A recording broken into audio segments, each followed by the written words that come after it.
Sports fans, we are live. Welcome to the Sports Behavior Podcast. I'm your host, OG the Beast, here with my co-host, as always, Chilltown 32. Unc, what's popping? How you feeling? We in the house, man. We here.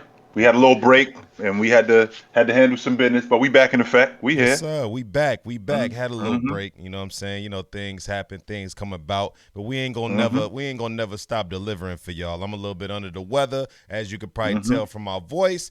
I'm a little off, but we pushing. We gonna push through Mm-hmm. this. Shout out to everybody that came through, man. My loyals is in here. The guys Mm-hmm. that's been supporting since day one is in here. We got some new cats in here today. Uh Shout out to y'all. I appreciate y'all stopping through, staying loyal, even when we take breaks. Look, we human. We gonna take breaks. Things come up, we gonna take breaks, but we gonna try to continue to deliver as much as we possibly can to y'all. But, pack show today, a little bit of basketball, a little bit of football cracking. Y'all should already know what's going on. But to kick it off with some basketball, right? The hottest topic in the world right now is what the hell went on in Detroit a few nights ago. I made a TikTok video about it. I spoke my piece on it. It went viral. I got close to 5 million views on it, the most I've ever gotten from a single video. That's crazy.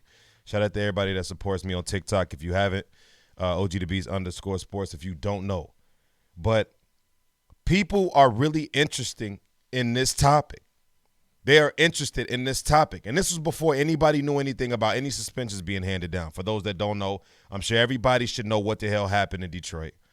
LeBron James inadvertently hit Isaiah Stewart in the face with a closed fist, drew blood. Now, if you draw blood when you're doing any contact sport, it's gonna cause something in your inner body to want to explode and get after whoever caused that blood to draw, especially if you're not getting the type of reception that you feel like you should be getting from a LeBron James. And I don't think Isaiah Stewart felt like he got that energy from LeBron. So he gets up, wants to fight, tries to scrap with LeBron James, chasing after him, goes wild, buck wild. If you haven't seen the video, please YouTube it or go to my TikTok. It's on there. It's everywhere sports is at, pretty much. You can't miss it. But it was a wild situation that inevitably resulted in suspensions. We all knew this would happen. LeBron James ended up getting the game for his role in it. And Isaiah Stewart got 2 games. Mm-hmm. Unc, what the hell happened in Detroit? And do you think one game for LeBron James was enough? Well, the first question that we had to ask is, how did we get there? All right. That's How a did good we get to question. that? How did we get to that point? Because in sports, in any contact sport, there's 2 reasons why we go somewhere when we go from 0 to 60. Yeah. Number one, I got a problem with you that hasn't been addressed even in this game. I already got beef with you. So as soon as I see you, my red light is It's already on on. My site. go. As soon as I see you. So that's first. Number two, there was stuff going on in this game that had not been addressed. Now, who is Isaiah Stewart, Beast? Isaiah's a dirty work guy. Now, there's a Mm-hmm. difference between a dirty work guy and a dirty guy. He's not a dirty guy. He's a dirty work guy. He does all the dirty work. But with that being said, he's susceptible to the stuff that comes with being a dirty work guy. Getting bold, getting pushed, getting grabbed. Stuff like that. Ain't the first time he been elbowed in the face or hit in the face like that. However, when I see what I saw with him and James at the free throw line, and we barely into the third quarter. We 3 minutes into the third quarter, and he's basically pushing James away. And James, and not inadvertently, James does this just to get him off of him. Mm-hmm. Now, to hit him in the face like he did, that wasn't what he intended to do. It was obvious that after he did that, he was like, yo, wait a minute, I didn't mean to do that. I did mean to get the dude off me, like, watch out.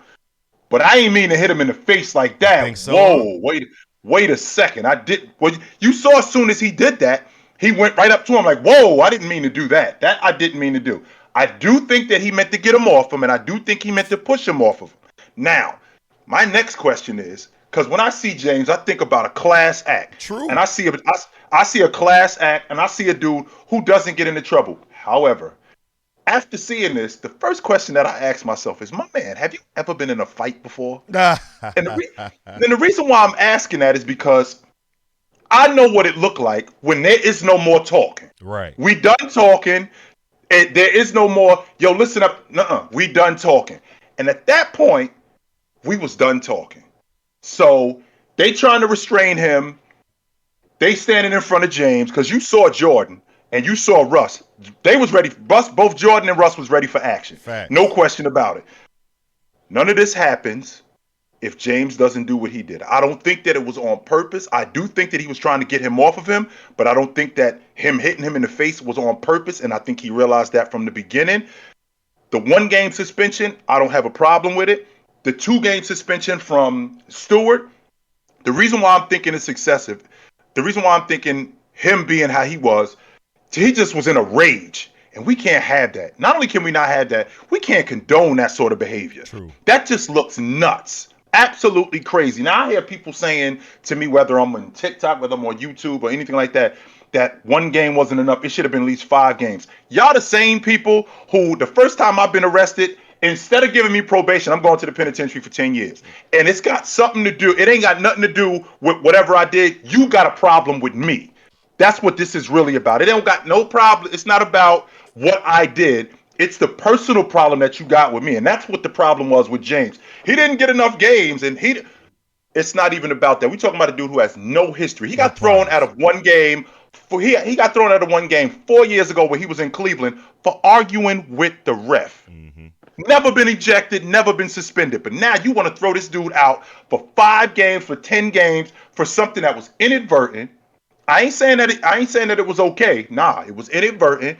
He knew he was wrong, and he absolutely should have been suspended minimum, right? But it shouldn't be excessive. Now, here's the question, Beast. Detroit got to jump on a plane, and they go out to Los Angeles next Sunday. Stewart is only suspended 2 games. James only suspended 1 game.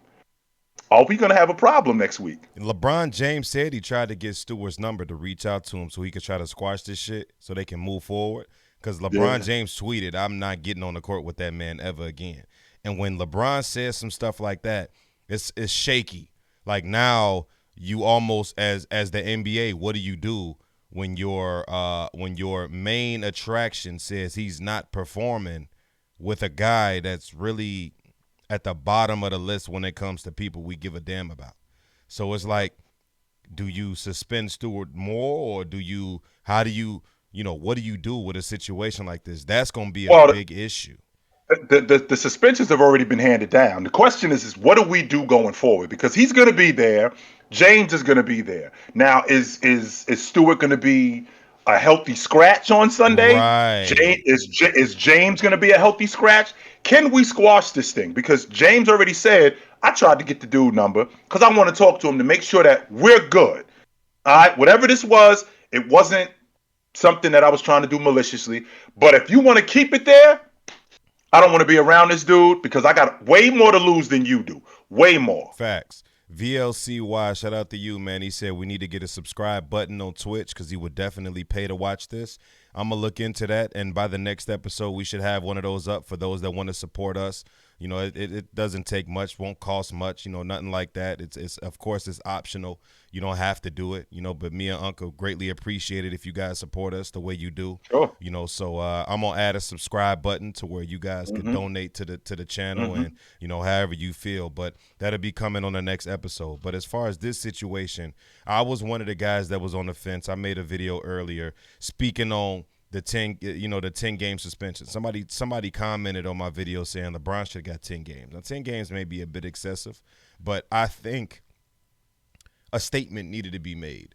You know, it was a malicious act by LeBron, and even though it was his first offense, that's probably why I'm on the fence about it, now that you mention that, because you bringing it to the light to me like, hey, yo, it's his first offense. You know, LeBron is squeaky clean. It's his first offense. You shouldn't really charge this man like he's, you know, Rasheed Wallace, like he's Patrick Beverly, like he's Draymond Green, like he's DeMarcus Cousins, because he's not that. He got a history. Yeah, well, he got a history. But he doesn't. Those guys got priors. LeBron doesn't have priors. We should be giving him the benefit of the doubt that he tried to shake him off, but I'm not, because I feel like LeBron James legitimately tried to hit this man. Like, I know what it looks like when somebody is moving with intent to injure. And LeBron James, if you pay attention to when he went into the motion to get him off of him, when your little brother picking on you, right? Little brother goes snitch, tell mom you ate up all the snacks. Next time you see him when he walk down that hallway because your mother yelled at you, she come out there right behind him. Such and such ate all the snacks. Jermaine ate all the snacks, ma. And ma come out, she hit that corner. Jermaine, you know damn well you shouldn't have ate all them snacks in one night. I just bought them snacks. Now you on punishment for the rest of the day. And she walk in her room, right? Wait till I see your ass. Okay. And then your little brother come out, he still lick his tongue out at you. Mm-hmm. Your reaction is Mm-hmm. you gonna bite your lips. You gonna square your face up. Pay attention to how LeBron when he swung. The face you make when you moving somebody off you is kind of a disgusted, like, you know what I mean? When you moving somebody off you is a disgusted look. The face LeBron had when he took that swing was biting. Right, because dude was pushing him. We was already in the lane, and dude was pushing. No, he wasn't boxing him out. He was pushing him away. That's what he was. He was pushing him away. Not only was he pushing him away, we also have to take into consideration, and this is very important to know, the Lakers was getting their ass kicked too. Facts. So we got to take that into consideration too. That's a very important. Against the case for LeBron James. That's important. They was getting beat pretty good, and they've been getting their ass beat for a while. And him pushing James, that looked to me like, man, get off me. What the hell wrong with you? That's all that looked like to me. Now I'll punch you at this. Man, watch out. That's all that looked like to me. It didn't went like this and struck right down at him, and while biting his lip. Well, I don't think he meant that. Think about it. How hard do you have to hit a mofo to crack him open before he started leaking like a faucet like he did? Especially when I'm sweating, it don't take much. It don't take much to crack them open. If I'm sweating and the skin is soft, I think it's the opposite. Because if you sweat, you should slide off them. If it's if it's a rough edge, it should be. Why you think boxers put stuff on their face to make it oily during the fight? Right. That's why I got bowled in the face, and I've been split open before, so I know how simple it is to slice somebody open when you're sweating and get cut. And especially with a bow or with a closed hand fist, it doesn't take much to do that. But when I think about James and I think about this situation, number one, they was losing and they was getting beat pretty good. Number two, 10. this dude, I think it was like 15, as a matter of fact. And it was the beginning. We was 3 minutes into the third quarter. Mm-hmm. Not to mention, this dude, Isaiah Stewart, is pushing me. We're at the free throw line. We barely got started. And this dude is pushing me. Man, get off of me. What's wrong with you? Mm-hmm. That's all it looked like. Only except with the closed fist, it just became something worse, which is why James. Which is why James was like, "Whoa, I didn't mean to do that. That's not what I meant to do." Now, I will tell you this: I didn't mean to draw blood. That's what I didn't mean to do. I will tell you this: if James doesn't do what he did, we ain't in the spot that we in. So let's make sure that we 100% clear that the catalyst, no question. Yes, absolutely. James is not admonished from this. No, he's not absolved from this. If he don't do what he did, we ain't where we are right now. So what do you think? You think the one-game suspension is fair? I do, because he didn't have a history. Okay. If there was a history of this, then we can have a conversation about going further. I get that. But I think if the standard was Joker, what Joker did to Morris, that one game, that garnered one game, what LeBron James did to Stewart was way worse than that. So just off the strength of that, yes, Morris is still injured from that. Morris is still hurt from what Joker did. And Joker was a retaliation. He got elbowed in the air, and Joker retaliated because he was upset. LeBron's was an initiation. And the difference between think about it. An initiation from LeBron versus a retaliation from Joker. Okay, and with that all being said, everything that you just said, who is Stewart? A nobody. What kind of history? And what kind of history does he have? Aggressive. No, he doesn't have the history that Morris has. He does not have the history that Morris has. Yes, but he's their enforcer though. No, he's not. Well, he's their dirty work guy, but he doesn't have the history. He doesn't have the history that Morris has. Morris is a known with Blake Griffin. You could pull the Morris is a known bully. True. Morris is a known bully. This is who he is. True. And this is the stuff that he perpetuates. Stewart, on the other hand, he doesn't have nearly the history that not only does he not have the history, he just smashed Joker. That's what caused that play. That wasn't a situation where Joker just trucked him. And that's where that came from. So I think that's completely different. Absolutely not. That's why I say Joker retaliated and got a game. Right? Bron initiated and got a game. So I think the initiator should automatically get a bigger consequence for his action. Because if it wasn't for what LeBron did, none of this shit wouldn't have went down. If it wasn't for what Morris did, Joker would not have charged him because that's not who he is. So that's why I say Joker charged him, pushed him, and got a game. LeBron literally stole off somebody, made him bleed.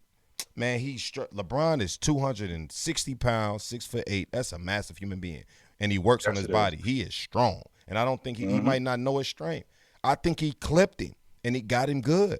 I think he clipped him. You know what I'm saying? I don't think it was some old slip, crack, break. I think he clipped him pretty good. I think he clipped him and he got him and he's leaking, but that's neither here nor there. I think minimum 3 to 5 games. Minimum. If you're not going to give him 10, cool. I think 3 to 5 games. You was cool with 1? I think 3 to 5 games just to set the precedent because we don't want this type of shit to continue. We know that's not LeBron James, but it was with intent.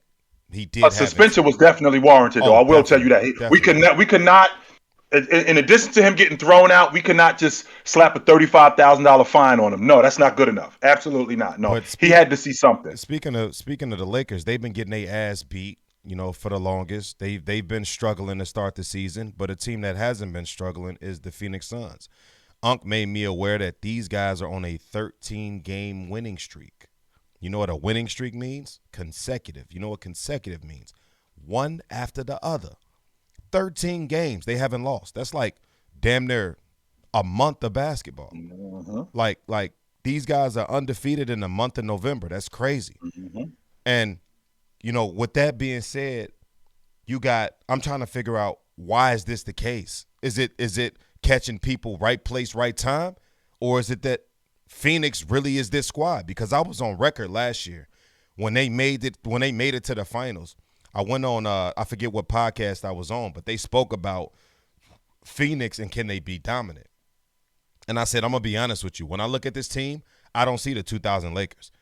I don't see a team that, they're going to be trouble next year. I don't see, they got the wrong Bridges.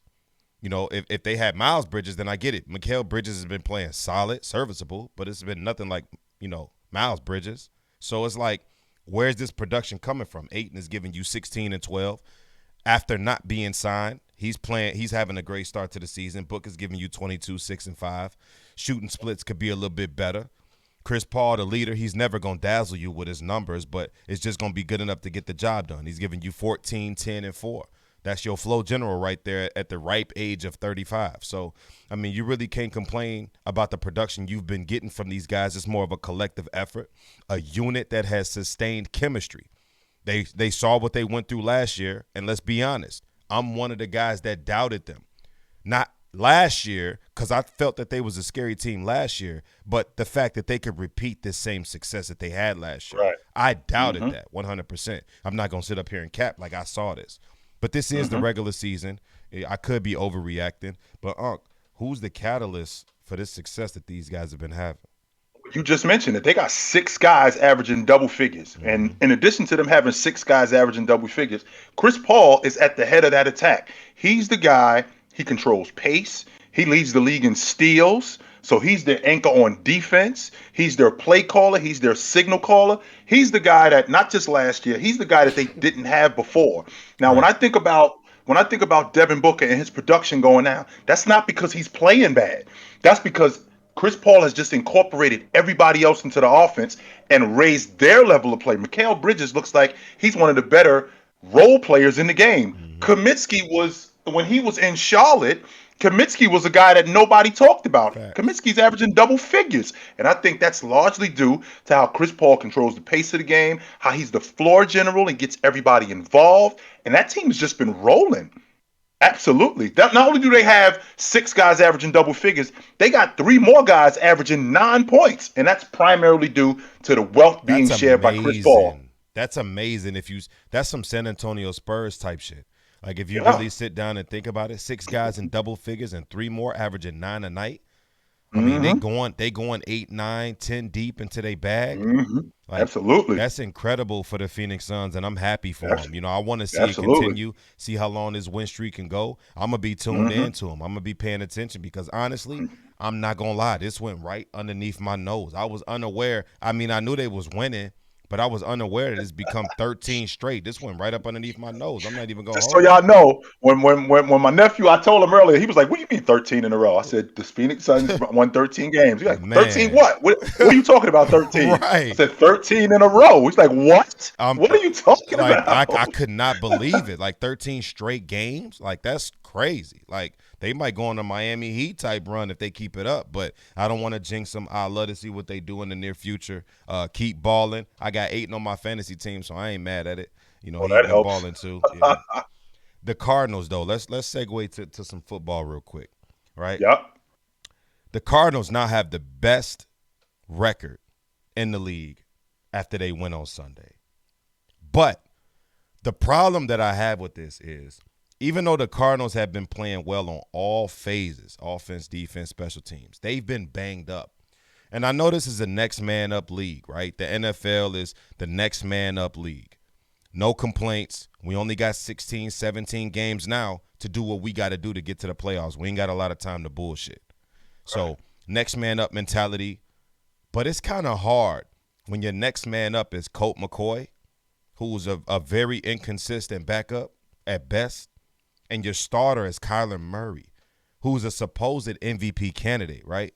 Then they got a couple of injuries on defense. They lost their running back Chase Edmonds to injury, so James Conner is the next man up. He's been balling. James Conner damn near has a touchdown in the last 5 games, multiple in some of those games.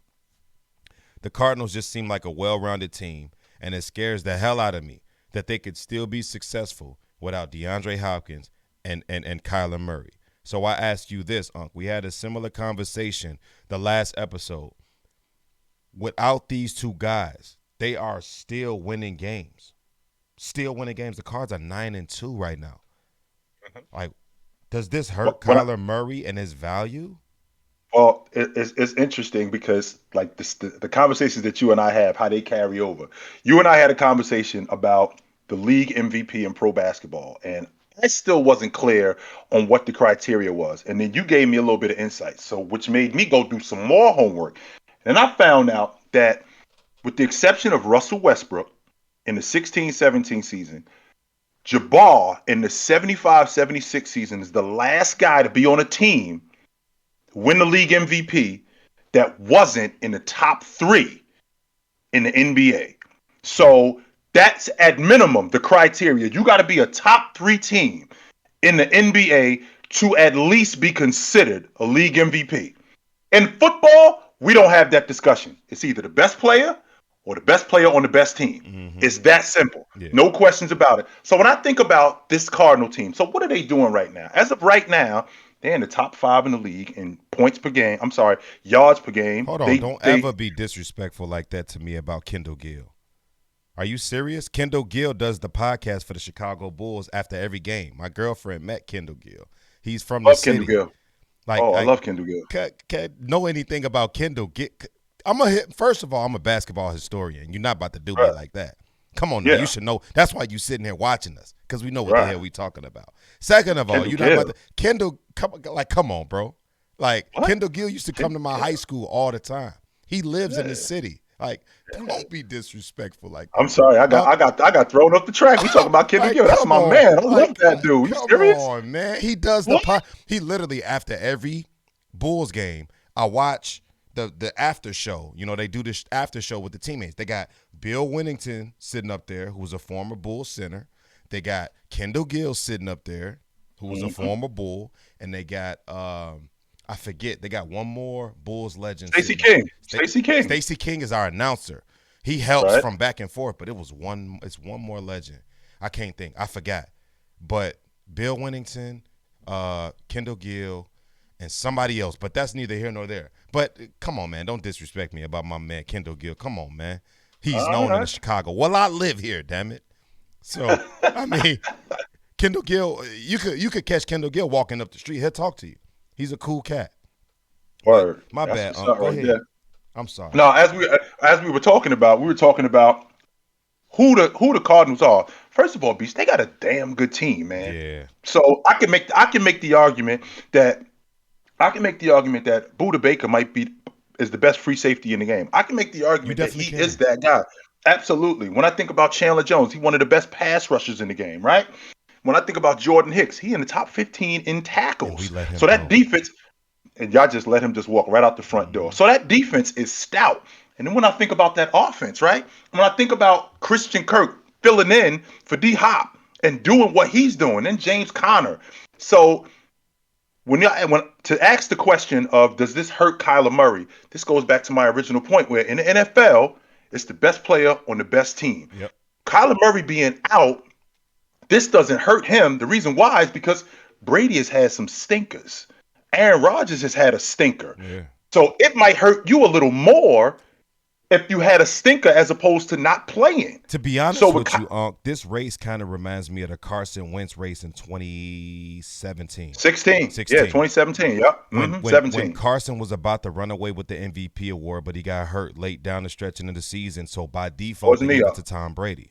Now Tom Brady Mm-hmm. had a great. I don't want to call it great. He had an okay year among Tom Brady standards. Now he had a solid year, but everybody feels like it was Carson Wentz's MVP. He won it by default. This kind of reminds me of that because I don't see a clear front runner at the position of desire for the MVP, which is the quarterback position.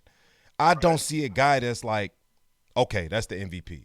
So you may be able to give it to a guy like who caught fire, like Jonathan Taylor, right?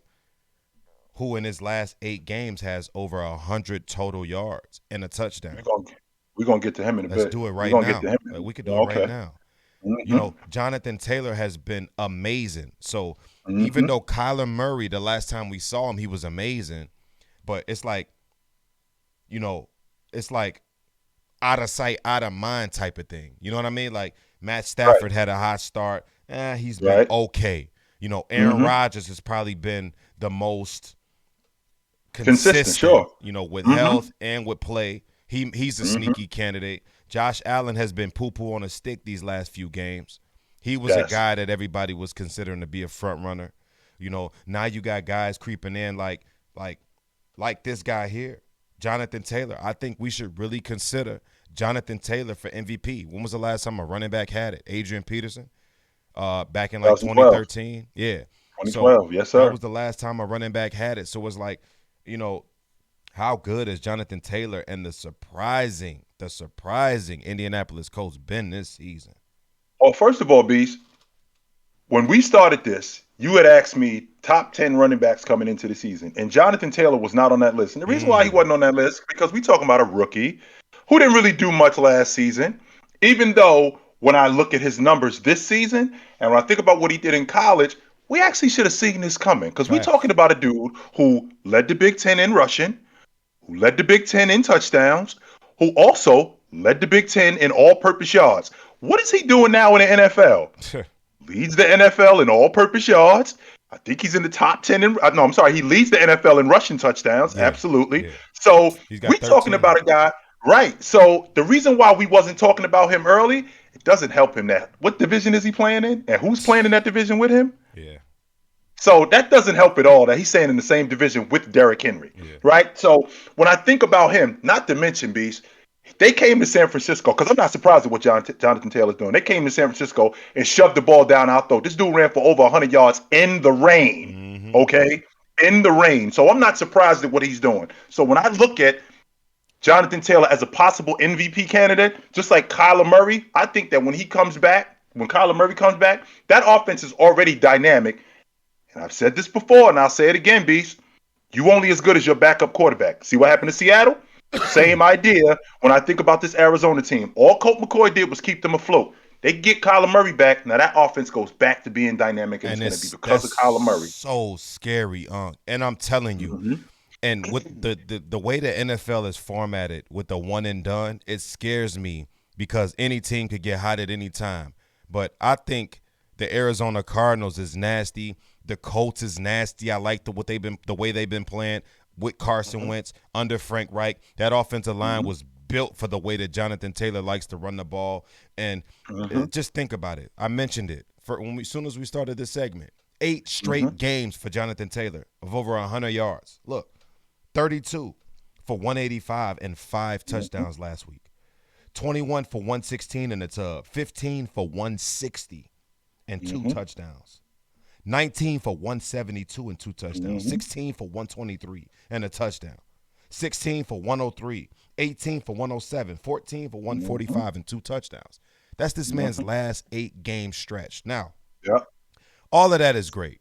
Jonathan Taylor is solidifying himself as the top 3 running back in his league as of late, right? He deserves that, but looking forward, he has a legit opportunity to potentially rush for 2,000 yards. He has 1,300 yards already through 11 games. So we got an extra game on this. What is this, week 12? We got an extra game on the season. And if I'm not mistaken, he either has 11 or 1,300 yards already throughout 11 games.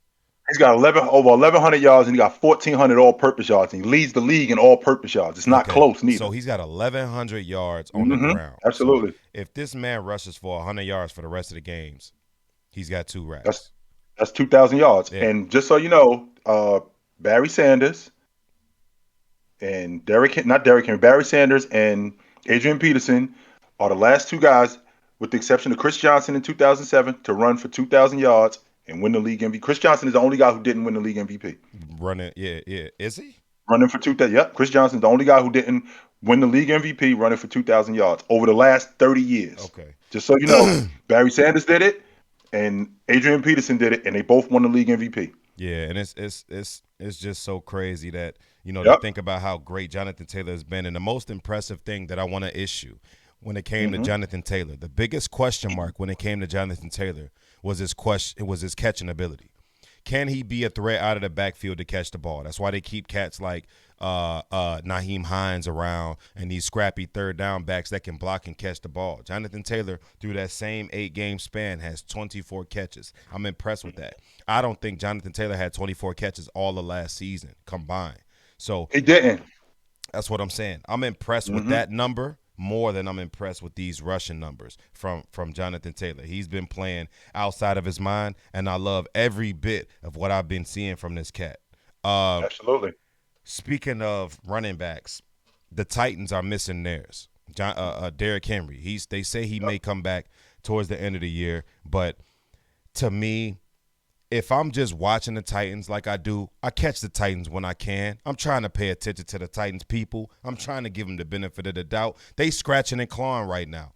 A.J. Brown has been inconsistent with health. Julio Jones has been in and out of the lineup. Derrick Henry has a foot issue. He's out of the lineup. Defensive pieces, they're missing some. It's just been basically Ryan Tannehill and whoever the hell else can show up for work that night. And these guys are 8-3. But the problem I'm having is I don't know the identity of this team anymore. I don't know who they are, and they don't feel 8-3. Like, for a team that had a second-best record in the NFL, if I was to tell 10 fans that, hey, what you think the Titans record is right now? I don't know how many would honestly say 8-3 because I don't get that 8-3 feel from this team. You know what I'm saying? Like, right. For instance, like the Cowboys got 7 wins, but I feel the Cowboys 7 wins. Like, I don't. I feel like the Cowboys are a 500 team. That's what they feel like to me. They don't feel like honestly, I feel like the Cowboys can be dangerous this year, Unc.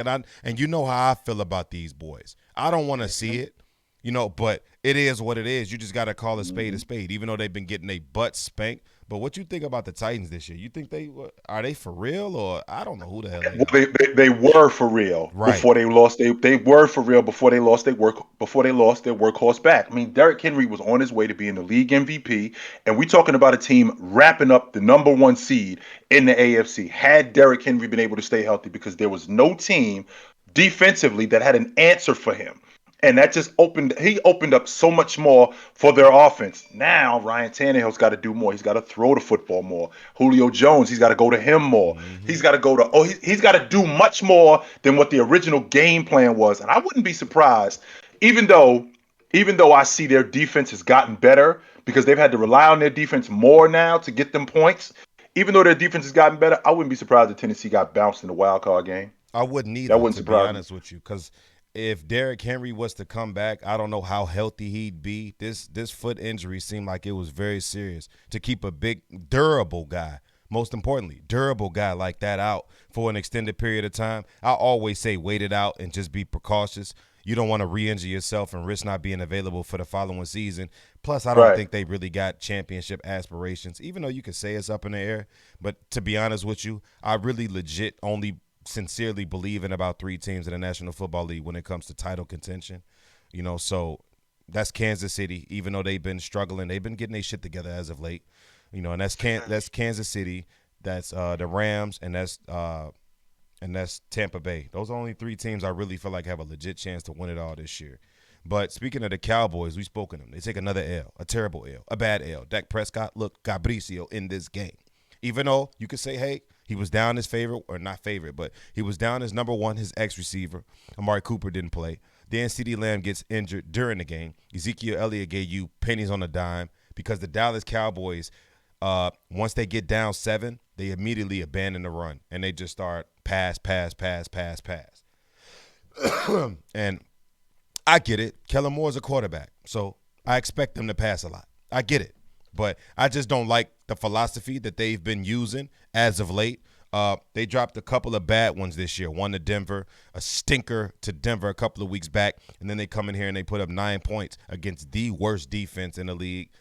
I don't know what to believe of the Cowboys, but I do think when they are healthy, Oh my God. they are ready to roll. Honestly, I think the Cowboys can be trouble this year in the NFC if they are healthy. If they got their offensive linemen out there, if they got Zeke out there, if they got Tony Pollard out there, if they got Coop, if they got CeeDee Lamb, if they got all their guys ready to roll, Schultz, all their tight ends, Dak Prescott is healthy.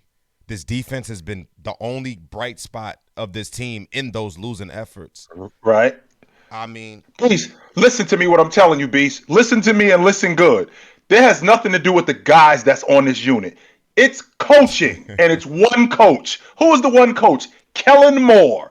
Since the Dallas Cowboys have gotten Ezekiel Elliott, just so you know, Beast, when they run the ball 25 times, you know how many losses they have? 0. yeah. They don't lose when they run the football. But instead, you want to take Dak and you want to throw the ball 45, 50 times. He's a quarterback. Why were the Cowboys so good in the 90s? Because we knew one thing. As good as Michael Irvin was, as good as Troy Aikman was, Emmitt Smith, number 22, that's where we eating at. Yep. That's where we eating, and that's which way we going. I'm trying to figure out why that's not working now. Why? Because when we give him the football and we run the football 25 times or more, we win. Yeah. But instead, you want to air it out. And when you put when you put coaches like McCarthy and Kellen Moore in a position where they have to now overcoach, you're going to end up losing, which is what's going on right now. When I think about this Kansas City Chiefs team, I said to you a couple of weeks back, Beast, and I have to retract that statement. I didn't have the Chiefs making the playoffs because they look super whack to me. Yeah. However, they've won 5. That.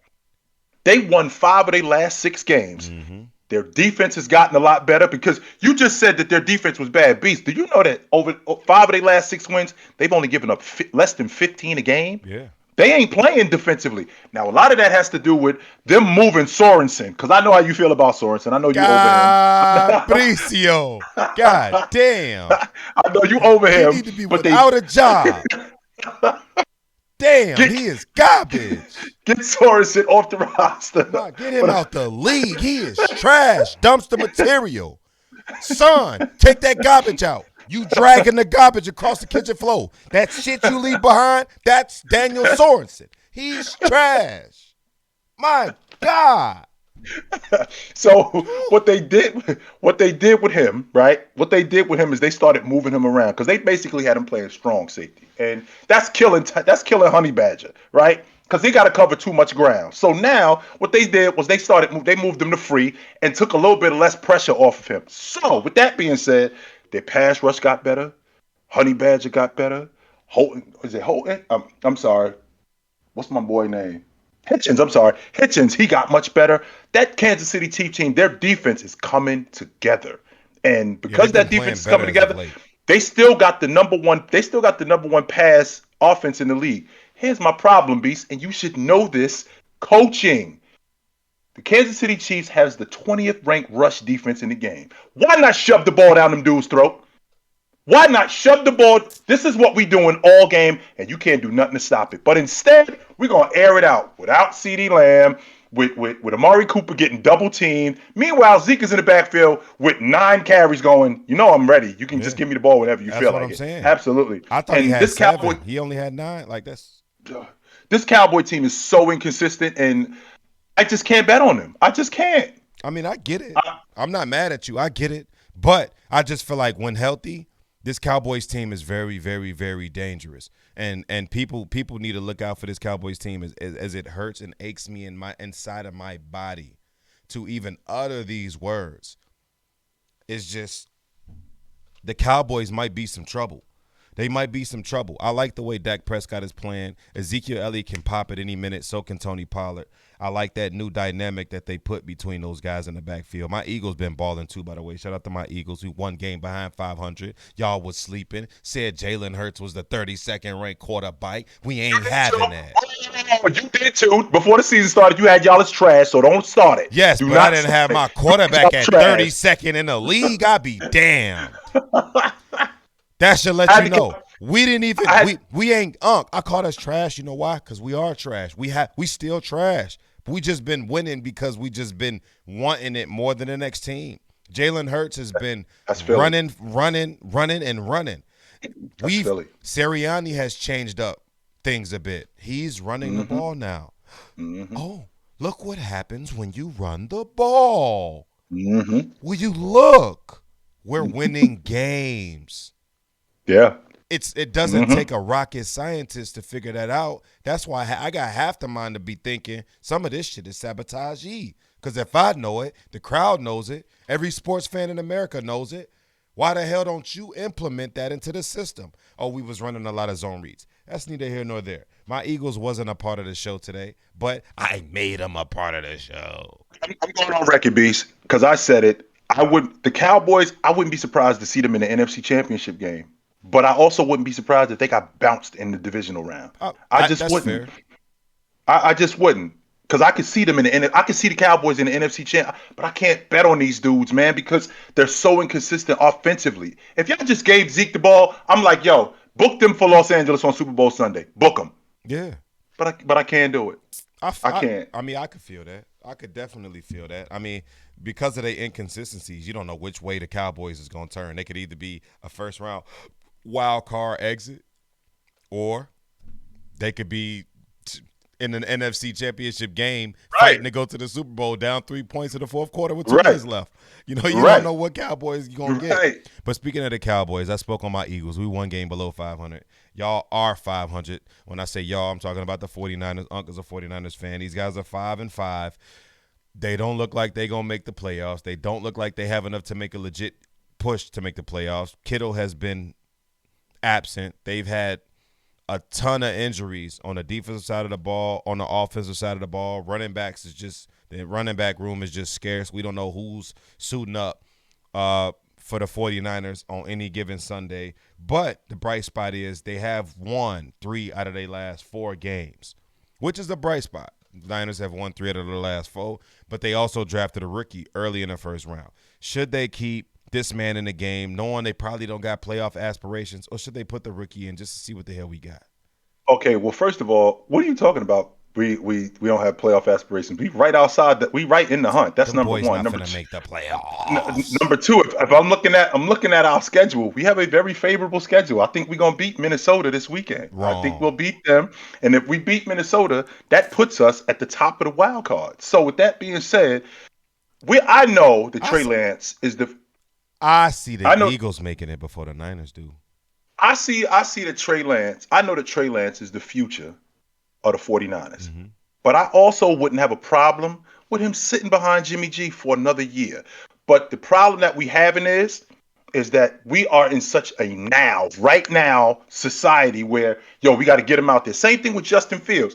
I wouldn't mind seeing Justin Fields sit behind somebody else than Andy Dalton, because he's better than Andy Dalton. Mm-hmm. I can't have him sitting behind Andy Dalton. I don't mind him sitting behind Jimmy G for another season because I don't want to ruin this guy because he's the future of the franchise. But when I look at my team and I look at the schedule that we having right now, so we got Minnesota, we still got Houston, we got to play the Rams, who we own, and we won't play the Rams until at the end of the season. We still got to play Arizona again, and we rolling right now. So we got a real That's how I favorable feel schedule. about the Eagles. We got a very Right. favorable schedule. Right, and that's the other thing, Beast. When I think about the Eagles, and I think about having to play the Cowboys the last game of the regular season, and it means playoff positioning, let's make sure we 100% clear. Do not ask me to put no money on the Cowboys in that game because I know who they are. I know you guys. I know what you're about. So I'm not going to do that. But my 49ers, man, I think that we got a favorable schedule. And I think that we can make a push to make the playoffs. Absolutely. I'm not mad at that. Shout out to the 49ers. I don't think they'll make the playoffs. I mean, I got the Eagles making in the playoffs over them because it may be at the expense of the Niners if we snag that wild card spot anyway. Because the Rams is probably gonna run away with that division. That's the Rams division, right? No, it's not. That's Arizona division, Okay. 9-2. Okay, Arizona. I'm tweaking. Okay, so it's Arizona, Seattle. Okay. So Seattle is out. Seattle is out. yeah. So Seattle. in that division, it's the Seattle Niners. may have a worse record than y'all. They do. They're at the bottom of the NFC West. And like I just told you, when you talk about your backup quarterback, you're only as good as your backup quarterback. Losing Russ for the 4 weeks that they lost him, that killed them. That they 3-7 right now. They was a little bit low key struggling with Russ, and since they got Russ, Right. they ain't been on shit either. So Yeah. I don't know. Absolutely, I don't know what's yo. going on with that. They've been struggling mightily. I don't know. I just think the Niners, if they do make it, it'll be at the expense of the Eagles. I think it's going to be between one of those teams that bagged the last spot in the NFC wild card race. But let's get into these performers. You know, you always go first on the top 5 performers, so I'll go first. Top 5 performers of the week 11. Yep. Right? At 5, I got Aaron Rodgers, 385, Okay. 4 touchdowns, light work, slight work. To me, I think he's the front runner for the MVP. Nothing less than great from Aaron Rodgers. He's been consistent, even though this was in a losing effort. I feel like he did enough to put his team in position to win, but they gave up a late quarter drive to win this game. But Aaron Rodgers can't do nothing from the bench. I feel like he did enough to win this game. At 4, I got Justin Jefferson. He's been balling. A little slow last few weeks, but this week he had a big game. 8 catches for a $169, 2 touchdowns. Got to go Justin Jefferson at 4. Show some love to LSU wide receivers. Y'all know I love my LSU. Chris Jones, 3.5 sacks. A forced fumble, a fumble recovery. This man had himself a day. He might be the sole reason why the Cowboys couldn't put no damn points up on the board. This man was amazing. At 2, I got Austin Eckler, 4 touchdowns. You have to make the list when you have over 100 yards from scrimmage and 4 touchdowns. I don't care what anybody say.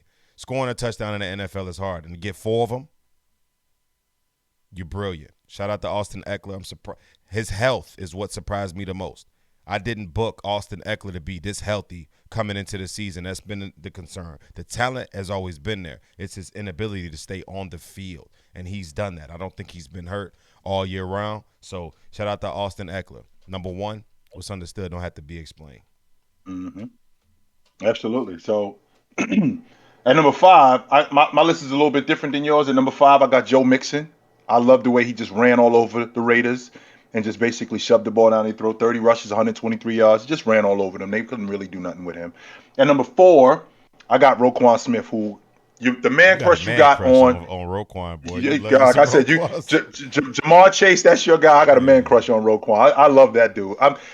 We talking about a dude, in the words of my man Beast, sideline to sideline. My man gets to the football. 17 tackles, 13 solo. He gets to the football. No question about that. At number 3, I got Justin Jefferson. Justin Jefferson, he was out there balling. 8 receptions for 169 yards, making it clear. Dial me up. I'm the guy. Come to me. At number 2, Justin Herbert, who I think that they're going to be in the AFC Championship game. Justin Herbert made it clear that I accept the challenge from you, Ben. Absolutely. I accept the challenge. Let's get to it. I'm definitely down for that. And at number 1, I got Jonathan Taylor. He just smoked everybody last weekend. 32 rushes, 185 yards, 5 touchdowns, 4 on the ground, 1 receiving touchdown. The whole O. Like No. it's no question. Now, Yeah. we did the positive. Now we gotta do the negative. We gotta do the Gabricio. We Fabricio, gotta do the trash. Gabricio, the trash, the dumpster Trash. material. I'll kick it off. At 5, I got Baker Mayfield. He's Ugh. garbage. Baker Mayfield, 2 interceptions against Detroit. Almost lost. Like y'all won like 13-10. And I know Detroit has given out some tough games this year. But damn, man. Like y'all be running y'all mouth about how much is Odell fault. But Baker, you come out here and put up a performance like this, sir, you're Gabricio. Antonio Gibson as at 4 for me.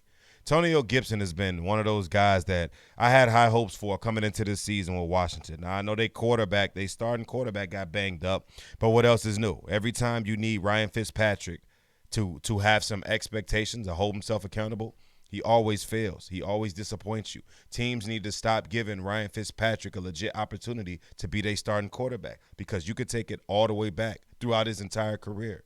Ryan Fitzpatrick only plays well when he's not dependent on expected to play well. If he's coming in as a backup role to Jameis Winston, Fitzmagic is alive. But once he's counted on to be the guy, that's when he found it. So What is it? What is he? 37 now? Almost 38. So why he is got he some. He still? got some miles. Yeah, He's he a got some miles backup. on him too. He's a journeyman backup and should be treated as such. Yeah. Point blank. Period. But Antonio Yeah. Gibson, 0 100-yard games on the season. He has the same amount of fumbles as touchdowns. Antonio Gibson's has No. not only a disappointing week, but a disappointing year as a whole. Number 3, I got Trash. Seattle, 3-7. They got beat by Colt McCoy.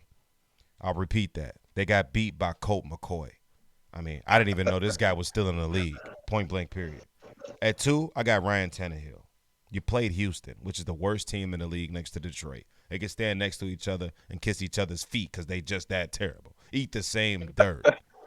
You're Gabricio. Houston, Detroit, y'all are garbage. And you threw 4 interceptions to Houston. Ryan Tannehill, get your shit together. And number 1, the Cowboys offense because it stinks. 9 points against a bad Kansas City Chiefs defense that's been playing better as of late, but they're still a bad Kansas City team. They are who we thought they were. Damn it. Until I see it on a more consistent basis, Kansas City will always be the worst defense in the league. Just when I think of Kansas City, I think bad defense. Okay? Bad defense. Bad defense. I need to see it on a more consistent basis. They've been playing better lately, though. They've been playing better lately, Right, though, of Beast. course. But I need to see it on a more consistent basis. I don't like Daniel Sorensen. I think he's trash. Trash right there. Trash for Daniel Sorensen, no doubt about that. I got number 5. I got Josh Jacobs, 9 rushes, 37 yards. Come on, man. Yeah. You got to give me more than that as a lead back. You have to give me more than that. That is not going to get it done. Absolutely not. At number 4, Josh Allen. He was trash. 2 interceptions. He was the reason why they lost. He was the one. Both the interceptions that he threw, they scored on him. Both of those interceptions, they scored, and he was the difference in that game. Number 3, I got the Tennessee Titans. 5 turnovers, Beast. Who you beating turning the ball over 5 times? Nobody. You're not beating nobody. I don't care who you playing against. You're not beating nobody turning the ball over 5 times. It's just not happening. At number 2, and I'm very disappointed in this guy, Matty Ice, man. Matty Ice just looked trash, yo. I had Matty Ice as a top. He was a top 10 quarterback coming into the season. 19 for 28, 153 yards, 2 interceptions, 0 points. Trash. That was your man. Absolute trash. It was absolutely my man. And number 1 at the top of my list was Baker Mayfield. And we talking about a dude 15 for 29, 2 interceptions. He looked very, not even pedestrian. He looked like somebody that they found him in the parking lot and was like, yo, can you play quarterback? Come on. I got a jersey for you. Yeah, I got a jersey for you. Come through. Let's see what we can do. He's trash. He was trash on Sunday. No question about that. He has to get it together. Somebody just reported that the Lakers took the L 100-106. Man, the Lakers' struggles have been monumental. LeBron misses another game, and the Lakers take another loss. I'm telling y'all, I do not think LeBron James will be able to save this team. I do not think LeBron James will be able to resurrect these guys and put these guys in a position of where they need to be. They need ball players. They need bucket getters. That's what they need. I don't know why they went out and got Russell Westbrook. Yes, I'm going to blame Russell Westbrook because he left a team that is now the number one ranked team in the Eastern Conference and went to a team that is struggling mightily. So it seems like the obvious finger to point is at Russell Westbrook. I don't know what the hell is going on with the Lakers or what they need to do to fix it, but 37-year-old LeBron James in his 19th season is not the answer. He's going to do what he can, but maybe if y'all was getting 2011, 2012 Bron, maybe you would have a shot and maybe he can carry this bag of garbage. But you're getting 2021 LeBron in his 19th Well, well, season at age 37. It ain't going to be well, the enough. unit that they got, they got so many they got so many they got a rebound problem, they got a toughness problem, they got a defensive problem, they Mm-hmm. got a rotation problem, they got a continuity problem, they got a turnover problem, they got so many problems that James alone is not going to be able to fix this. Beast, they was down by 25 at one point, and they cut back into and got back into the game, but that defense always starts slow. The Lakers, Russ is not solely the issue, but they have gaping holes in everything that I mentioned. They have gaping holes, and this is gonna be a long season, a long season. Yeah, it's funny. Like uh, TB K Von Keat TB said, "Funny to think y'all expected the Lakers to go crazy this year. It's just crazy to look at this team and see how it doesn't work. And I think a lot of the blame needs to go on Coach Vogel because he needs to do better to put his guys in a position and maximize their abilities. There's no way in hell Malik Monk should be taking a game winner or should be taking late game shots to go ahead or bring these guys closer. They got Right. a couple of bucket getters on this team, and for Malik Monk to be placed in that Mm-hmm. position, it tells me a lot about that Lakers organization. But we're gonna wrap this up. Questions from the fans. Let's rein them in. Yeah, Let's see y'all. what y'all got. We ain't spoke to Yeah, y'all in a man. minute, I so know it. Absolutely. Like I said, man, I saw what was going on. So yes, they got a slew of problems, a slew of them. Oh. it's crazy.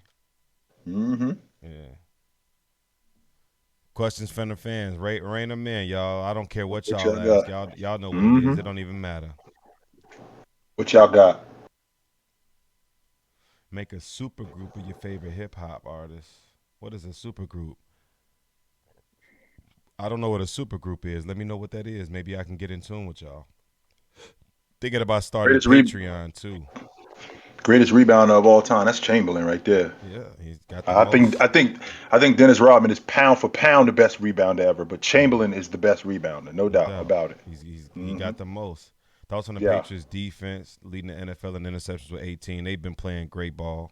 I love what I've been seeing from the Patriots as a whole, not just the defense, the whole team. I believe the I'm glad they Patriots. mentioned that. Yeah, I I'm believe the glad they mentioned Patriots that, are Beast. 7-4 right now, Let me, and they've been balling. let me ask you this, Beast.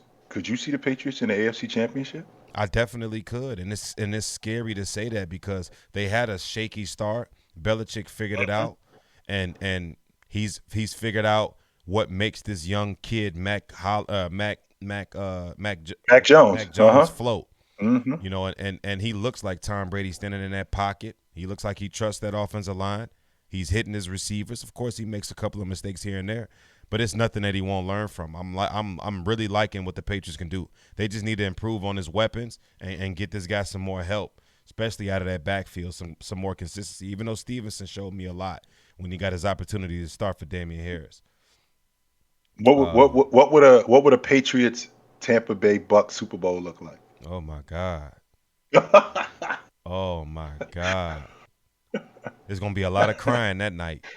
Yeah, it is. Whoever lose, win or lose, there's gonna be a lot of crying that night. Yeah, it is. Like Hmm. man, Absolutely. is Tim Duncan the best defender to never win a Defensive Player of the Year? Hmm. I think so. That's Yeah. a great question. Who asked that? Big Time Chris. No wonder you got my name. Hmm. Well, That's think a about this hell of for. a question. Well, think about this, Beast. Number one all time number one all time in all NBA defensive nods. Number one for 10 years. That's from '98 to 2008. He finished in the top 10, 10 straight years in Defensive Player of the Year, and five times he finished 4 or better in Defensive Player of the Year. Never won Defensive Player of the Year. Man, what about Scotty? What about when I think of this? I think of guys like Scotty. I think of elite guys like Ron Artest. What about Ron Artest? What about Ron Artest won Defensive Player of the Year, did though. he? Yes, he did. Don't remember. It Mm-hmm. doesn't come to mind. When did he win it? 2005. Damn. That Mm-hmm. was Houston Artest? Mm-hmm. No, that wasn't Houston Artest. That was Indiana Artest. That was Indiana Not. Artest. Okay. Yeah. Mm-hmm. Okay. He did win Defensive Player of the Year. Mm-hmm. Kobe. I'm trying to think. Yeah. That's a great question. I had to sit down and Yes, really think sir. about that. Mm-hmm. Uh let's see.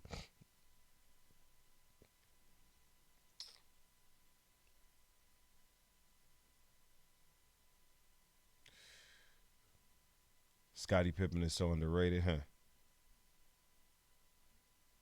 I don't know why you think Scotty underrated. Thoughts on Nagy having the last game Thursday? Man, Nagy didn't get fired yet. About to though. Let's He need to knock it be. off. He going. The thought on the Hawks Hawks slow slow start. start. Well, the problem that we having with the Hawks is y'all not sneaking up on nobody. See, last year teams took you guys lightly. They not sneaking up on anybody, and everybody's ready for Trey Young. Everybody's ready for John Collins. They got a good team, and it doesn't help that R.J. Hunter got hurt again, and not R.J. Hunter. I'm sorry, DeAndre. Oh, Reddish got DeAndre hurt? Hunter. Yeah, Cam Reddish got hurt. He screwed up his. I think he screwed up his wrist, and he out for like another month or so. They're not sneaking up on anybody, so that's going to be a big problem for them in the future. I think one of those So guys needs to step up and be an all-star. Whether it be Clint Capella, whether it be John Collins, one of these guys needs to step up and put up 2010. that's I fair. know Clint Capella is a scrappy guy, so I'm not expecting it from him. But John Collins possesses the skill and the talent and the ability to be that guy. He can handle the ball. He can shoot the three. He can take you off the dribble. He can rebound. He needs to be that guy to say, get the hell out of the way and give me the ball, and let me get you 20 and 10 coming out this mob. And that's what I feel Atlanta's missing, a dog. They got a lot of soft players on that roster. So That I might be think true. they missing a dog and a severe bucket getter. Hmm. But yeah, let's wrap it up right there. Yep. I love it when y'all come out, man. I really enjoy y'all coming out. My voice is off today, so I wasn't able to give y'all that normal excitement, that normal up tempo. OG, it's been a light day today. Just glad to be back. Glad to be behind this mic again, talking sports with y'all. I love being here. All of y'all that ain't subscribed to us on TikTok, what the hell are you doing? Go download the app. Subscribe to OG the Beast _sports. Subscribe to that man right there. Chilltown 32. We got some good stuff. And once again, we working on the Spotify. We working on the Apple to get you guys this stuff that you can listen to on the road, YouTube. I appreciate y'all. We got a community and a fan base over there. If you're watching this on YouTube, don't forget to drop a like, hit that sub button for us. And as always, man, Unc, take us home. Until then, take it light, but take it. Yes, sir. We out. Appreciate y'all.